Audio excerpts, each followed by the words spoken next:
Hello दोस्तों, नमस्कार। Fundamentals for investment इस चैनल में आप सभी लोगों का दिल से बहुत बहुत स्वागत है। तो चलिए शुरू करते हैं इस वीडियो को फॉर्मेलिटी के साथ।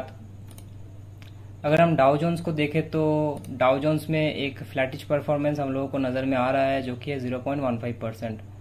अगर हम एडीआर को देखें इंडियन स्टॉक्स का, तो वहाँ पर भी आज के तारीख में बवाल मचा हुआ है। जैसे कि सुबह को हम लोगों ने देखा था कि हमारे स्टॉक मार्केट में कैसा हुआ, वैसा ही एडीआर्स में भी हमारे देश के स्टॉक्स का जो एडीआर है वहाँ पर भी बवाल मचा हुआ है।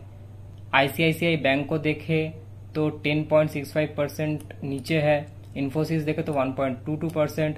एचडीएफसी बैंक 9.88%, नियर अबाउट 10% नीचे है। विप्रो 2.09%। और अगर डॉक्टर रेड्डीज लेबोरेटरी को देखें तो 0.8%, मतलब मान के चलिए कि 1% नीचे नजर आ रहा है। नेक्स्ट अगर हम ब्रेंट क्रूड को देखें तो 80 के नीचे फिसलता हुआ देखने को मिल रहा है हम लोगों को। अब इतना बड़ा इवेंट के बाद एक छोटा मोटा ब्रेंट क्रूड का नीचे जाना बहुत बड़ी बात नहीं रहा है। इसके लिए मार्केट में इम्पैक्ट पड़ेगा ऐसा बिल्कुल भी मत सोचना। तो नेक्स्ट टॉपिक की तरफ हम लोग तो चलिए देख लेते हैं इंडिया का जो बॉन्ड यील्ड रेट है वो कैसा कर रहा है आज की डेट में। आज 2 दिन बाद इंडिया का जो बॉन्ड यील्ड रेट है वो 7 के ऊपर जाता हुआ दिख रहा है। और अगर हम FII DII buying selling activity देखें तो यहाँ पर हम लोग को नजर में आ रहा है कि एफआईआई ने 12,436 करोड़ का माल बेचा और डीआईआई ने 3,318 करोड़ का माल बेचा। बहुत दिनों बाद हम लोग कह सकते हैं कि डीआईआई ने इतना बड़ा माल मार्केट में बेचा हुआ है। नेक्स्ट चले जाते हैं हमारे पहले स्टॉक की तरफ, वो है एंजल वन। देखिए दोस्तों, एंजल वन ऊपर से मतलब बहुत ही एक डिसेंट गिरावट के साथ हम लोगों को नजर में आ रहा है। ये एक ऐसा स्टॉक है ना दोस्तों जो कि मार्केट के साथ साथ मूव होता है। अगर मैं गिरावट ऊपर से प्रॉपरली कैलकुलेट करूँ तो यहाँ पर हम लोगों को नजर में आ रहा है कि नियर अबाउट 41% का गिरावट एक डिसेंट हम लोगों को नजर में आ रहा है। तो ये जो स्टॉक है ना दोस्तों, ये मार्केट के साथ साथ मूव होता है। मान के चलिए कि जब स्टॉक मार्केट ऊपर जा रहा है तब बहुत सारे रिटेलर्स स्टॉक मार्केट की तरफ अट्रैक्टेड होता है, अपना डीमैट अकाउंट ओपन करता है और मार्केट में पैसा आता है। और ये सब चीजें इन ब्रोकरेज फार्म के जरिए ही होता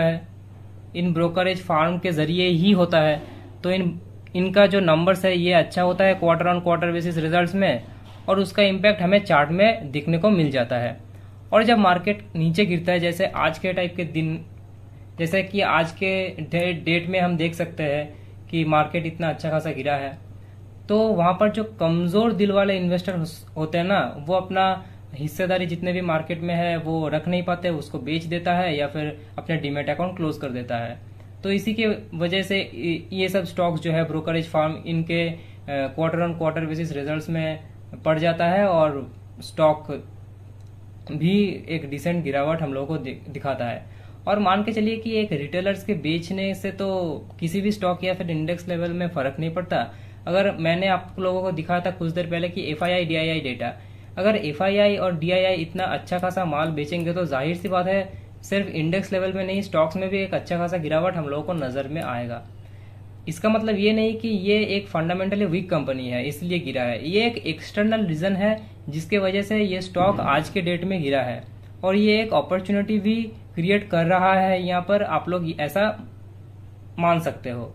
अगर मैं इस स्टॉक का बैलेंस शीट ओपन कर लूँ ना, तो आप लोगों को दिखागा कि यार रिजर्व एंड सरप्लस, मैं अगर आप लोगों को मार्क करके दिखा दूँ तो रिजर्व एंड सरप्लस आप देख सकते हो 490, उसके बाद 1020, उसके बाद 1462, उसके बाद 2031, उसके बाद 2915, मतलब एक डिसेंट अपवर्ड शिफ्टमेंट हम लोग को रिजर्व एंड सरप्लस में दिख रहा है। उसके बाद बोरोइंग्स भी आप लोग देख सकते हो, एक साल पहले था 27 करोड़, वो भी मतलब पूरा जो डेट है वो पूरा चुका दिया। इस साल 2024 में वो 0 हो गया, कंपनी के लिए अच्छा है। नेक्स्ट अगर हम देखेंगे तो शॉर्ट टर्म बोरोइंग्स जो है वो थोड़ा बहुत एड ऑन हुआ है। अब देखिए दोस्तों, मतलब बोरोइंग्स होना कोई गलत बात नहीं होता।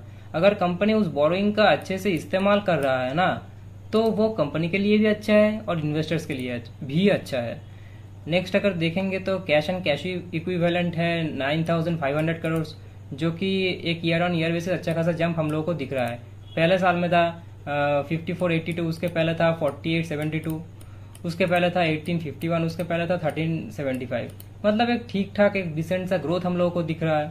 अगर हम इसके जो प्रॉफिट एंड लॉस स्टेटमेंट देखेंगे तो वहाँ पर भी हम लोग को ईयर ऑन ईयर बेसिस अच्छा खासा ग्रोथ नज़र में आ जाएगा। तो पहले हम लोग अगर देखेंगे तो 2020 में यहाँ पर 86 करोड़ का प्रॉफिट है, उसके बाद 290 का प्रॉफिट है, उसके बाद बहुत ही मतलब 100% ग्रोथ के साथ साथ 614 का प्रॉफिट है, उसके बाद 881 का प्रॉफिट है, उसके बाद आज के डेट में मतलब 24 मार्च में 1133 का प्रॉफिट हम लोगों को नजर में आ जाता है। मतलब बैलेंस शीट में कोई गड़बड़ नहीं, प्रॉफिट एंड लॉस स्टेटमेंट में कोई गड़बड़ नहीं, तो फिर ये स्टॉक गिरा क्यों? तो चलिए एक बार FII DII डेटा भी देख लेते हैं। तो इस स्टॉक में अगर हम प्रमोटर्स होल्डिंग देखेंगे तो 24 में हम लोगों को 35.7% प्रमोटर्स होल्डिंग दिख रहा है। प्लेज्ड पोर्शन तो 0.0 है, कंपनी के लिए बहुत ही अच्छा है। FII एक्टिविटी हम लोग देख सकते हैं कि 18% है, एक ईयर ऑन ईयर बेसिस अच्छा खासा जंप है। DII एक्टिविटी है 13.6% और पब्लिक 32.7% है। अब एक बात को अच्छे से समझने की कोशिश कीजिए। मान लीजिए कि कोई कंपनी अपना हिस्सेदारी कमा रहा है और वो पूरा जो पोर्शन है वो पब्लिक के पास जा रहा है।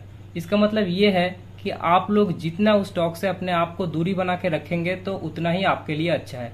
पर यहाँ पर आप अच्छे से देखिए कि प्रमोटर्स होल्डिंग तो कम हो रहा है। मतलब अगर मैं एक प्रॉपरली कैलकुलेट करके दिखाऊं आप लोगों को तो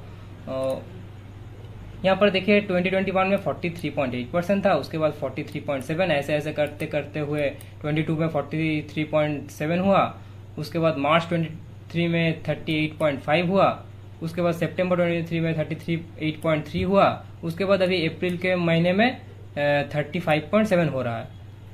अगर मैं पब्लिक कहूँ ना तो पब्लिक भी अपना हिस्सेदारी कमा रहा है दोस्तों। यहाँ पर देखिए पब्लिक भी अपना हिस्सेदारी कमा रहा है। मतलब कंपनी जो माल बेच रहा है वो पब्लिक के पास नहीं जा रहा, और पब्लिक जो माल बेच रहा है वो प्रमोटर्स के पास नहीं जा रहा। मतलब कंपनी का जो मालिक है उनके पास नहीं जा रहा, वो जा कर रहा है FII और DII के तरफ। यहाँ पर देखिए 4.8%, 5.4%, 9.0%, 10.5%, 11, मतलब आप लोगों को एक ग्रोथ नजर में आ रहा होगा FII और DII में। इसका मतलब ये है कि प्रमोटर जो अपना माल बेच रहा है वो सीधा सीधा पब्लिक के पास नहीं जा रहा, और पब्लिक जो अपना माल बेच रहा है वो सीधा सीधा प्रमोटर्स के पास नहीं जा रहा। जा कहाँ रहा है? FII और DII के पास। अब देखिए दोस्तों, इनके पास ना अच्छा खासा नॉलेज होता है। नॉलेज मतलब इनके पास अपना पूरा टीम होता है जो कि हमेशा रिसर्च करता रहता है कि कौन से स्टॉक अच्छा कर सकता है, कौन सा स्टॉक बुरा कर रहा है, कहाँ पर माल खरीदना चाहिए, कहाँ पर माल बेचना चाहिए। इनका एक पूरा रिसर्च टीम होता है। तो इनके पास मेरे और आपके मुकाबले बहुत अच्छा इन्फॉर्मेशन है किसी भी स्टॉक में निवेश करने के लिए। तो यहाँ पर हम एक अच्छा चीज मान के चल सकते हैं कि FII और DII ने अपना हिस्सेदारी इंक्रीज किया।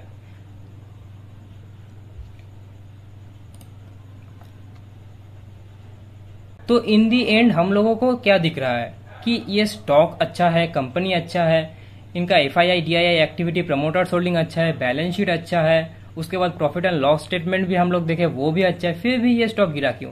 यही मैं कह रहा हूँ दोस्तों, यही मैं आप लोगों को सिखाने की कोशिश कर रहा हूँ कि ये एक एक्सटर्नल रीजन के वजह से स्टॉक में या फिर इंडेक्स गिरावट हो रहा है, ना कि कोई इंटरनल रीजन है। मतलब कंपनी का कोई घोटाला हो गया या फिर लॉस एंड प्रॉफिट स्टेटमेंट कुछ बुरा आ गया या फिर क्वार्टरली रिजल्ट अच्छा नहीं आया, ऐसा कोई दोष नहीं है कंपनी के ऊपर। ये एक एक्सटर्नल रीजन के तहत हम सबको पता है कि अभी इलेक्शन का माहौल है। इस माहौल के वजह से हो सकता है कि इस स्टॉक में थोड़ा बहुत गिरावट हो रहा है। ये कंपनी कोई ऐरी गैरी कंपनी नहीं है दोस्तों, ये एक अच्छा कंपनी है। इस लोगों को आप लोग जरूर अच्छे से स्टडी कर सकते। अगर आप लोगों को ये वीडियो अच्छा लगा तो जरूर लाइक कीजिएगा, अपने दोस्तों के साथ शेयर कीजिएगा। तो चलिए मिलते हैं नेक्स्ट वीडियो में। Bye bye.